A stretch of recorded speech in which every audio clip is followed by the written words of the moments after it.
नमस्कार दोस्तों, स्वागत है आपका। दोस्तों, प्रॉफिट एंड लॉस चैप्टर में टाइप 7 के बहुत ही महत्वपूर्ण प्रश्न देखते हैं जो लगातार छूट से संबंधित प्रश्न पूछे जाते हैं। सक्सेसिव डिस्काउंट अर्थात लगातार छूट। तो देखिए, किसी भी दुकान पे 3 तरह की छूट होती है। पहला, एक तो होता है फ्लैट डिस्काउंट। फ्लैट डिस्काउंट मतलब कि जितना लिखा है उतना ही डिस्काउंट। मान लीजिए फ्लैट डिस्काउंट 30% है, तो उस दुकान पे जितनी भी वस्तुएं हैं उन सभी वस्तुओं पर फ्लैट 30% का डिस्काउंट होगा। दूसरा डिस्काउंट होता है up to discount. Up to discount मान लीजिए 80% है, तो उस दुकान पे जो भी वस्तुएं हैं, मान लीजिए पैंट है तो पैंट पे मान लीजिए 20% का डिस्काउंट है। शर्ट है, कोई मान लीजिए शर्ट है तो उस पर है 40% का डिस्काउंट। और मान लीजिए कोई ऑन जूता है, मान लीजिए उस पर है 80% का डिस्काउंट। अर्थात अप टू जो डिस्काउंट होता है वह एक तरह का नहीं होता है, अनेक वस्तुओं पर अनेक प्रकार का डिस्काउंट होता है, अलग अलग तरह का डिस्काउंट होता है। ये हो गया अप टू डिस्काउंट।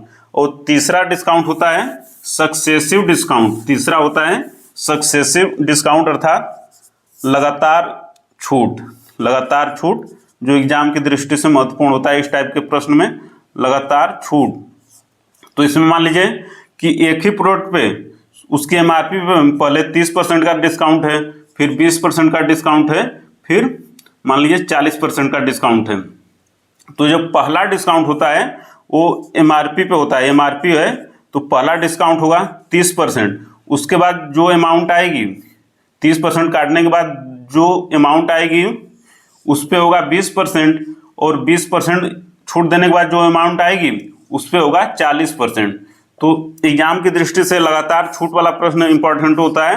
तो इसमें देखिए, पहला डिस्काउंट होता है एमआरपी पे, फिर एमआरपी के बाद जो नंबर आएगा, एमआरपी पर छूट देने के बाद जो 30% का छूट देने के बाद जो नंबर आएगा उस पर 20% का डिस्काउंट होगा। और 20% छूट देने के बाद जो अमाउंट आएगा उस पर 40% का डिस्काउंट होगा।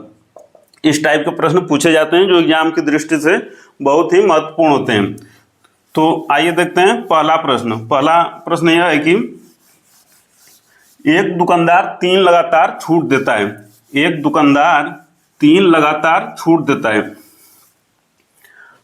20%, 30% एवं 50%। तब यह एकल छूट कितने की होगी? तो इसको देखिए, मान लेते हैं कि प्रारंभिक कीमत उसकी 100 रुपये थी। वस्तु की प्रारंभिक कीमत 100 रुपये थी। फिर देखिए, पहली छूट कितना है? 20%। अर्थात कस्टमर चुकाया कितना? 80% चुकाया, तो 80/100। फिर देखिए, 30% की डिस्काउंट है, अर्थात कस्टमर चुकाया कितना? 70%, अर्थात 70/100। फिर 50% की डिस्काउंट है, अर्थात कस्टमर चुकाया कितना? 50% का डिस्काउंट है तो चुकाया 50%। फिर इसको सॉल्व कर देंगे तो देखिए, 2 जीरो से 2 जीरो कट गया, फिर 2 जीरो से ये 2 जीरो कट गया, फिर 50 मतलब 1/2 और 2 कट जाएगा 4 से, 7 चौका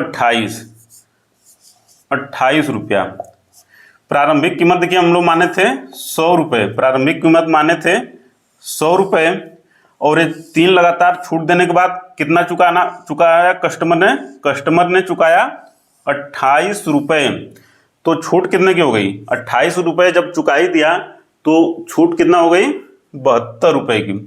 अरे 72% की छूट कितने की हो गई? 72% की। तो एकल छूट पूछा है, एकल छूट कितने की हो गई? 72% की। एग्जाम की दृष्टि से इस टाइप के महत्वपूर्ण प्रश्न होते हैं। अब देखते हैं इसी में अगला प्रश्न की, एक दुकानदार 3 लगातार छूट देता है। एक दुकानदार 3 लगातार छूट देता है, 30%, 40% एवं 50%। तब यह एकल छूट कितने परसेंट की होगी? इसको भी देखिए, इसी तरह हल करेंगे। मान लीजिए प्रारंभिक कीमत वस्तु की 100 रुपया है। प्रारंभिक कीमत वस्तु की 100 रुपया है, तो पहली छूट देखिए 30% है। जब छूट 30% है तो कस्टमर ने चुकाया कितना? उस वस्तु का 70% चुकाया। दूसरी छूट कितनी है? 40%। 40% जब छूट है तो चुकाया कितना? 60% चुकाया, 60/100।